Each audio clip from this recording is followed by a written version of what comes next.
I suppose one of the key messages we want to get out here that the GPs are critical stakeholders in the whole area of psoriasis, and it's the best first step that people can take. Well, the GPs are the first port of call. You know, you're not going to walk up to a dermatologist first day. You go to your GP, and it's very well manageable by a GP. In a lot of cases, people have flare-ups.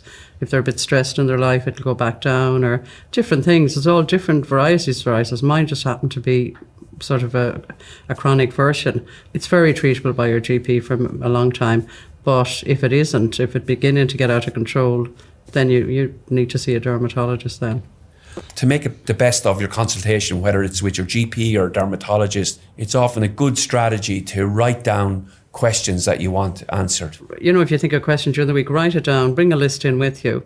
And I think doctors generally, you could even hand it to him and say, these are my questions, and get him to try and answer as many of them as you can. Yeah, I often think bring two lists in. Bring one for the individual, that's the clinician, and bring one for yourself. And straight away, if there's like 5 or 6 questions, they've already then chunked the time of the interview for each of those questions. Or sometimes they'll be offered some treatment by the doctor and they're sent away to think about it. And, you know, if they got onto the Irish Skin Foundation website, research the treatments that they're offered, look at things, not too much, but, you know, get some information and go back armed with your educated information. Yeah.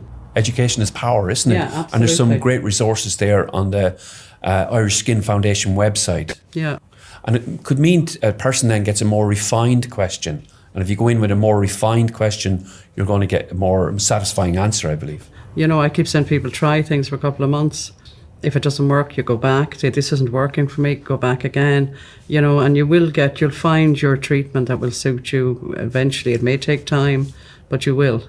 So in this Ask How I Feel, having communication and a partnership approach is critical. Absolutely. You know, work with somebody, not sort of against them. Sometimes people will ring me and say, oh, they offered me this, or they don't want to listen to me. And I say, go back again, go back with your questions, or, you know, if all comes to all, sit down and cry. Sometimes I'd say, you know, but, you know, because we do go in and we were saying, yeah, okay, and here's your prescription. You're not saying like, I've destroyed my white shirt, I don't know, it's all blood, or I can't, my skin is cracking, I can't go to the gym, I can't walk, I can't.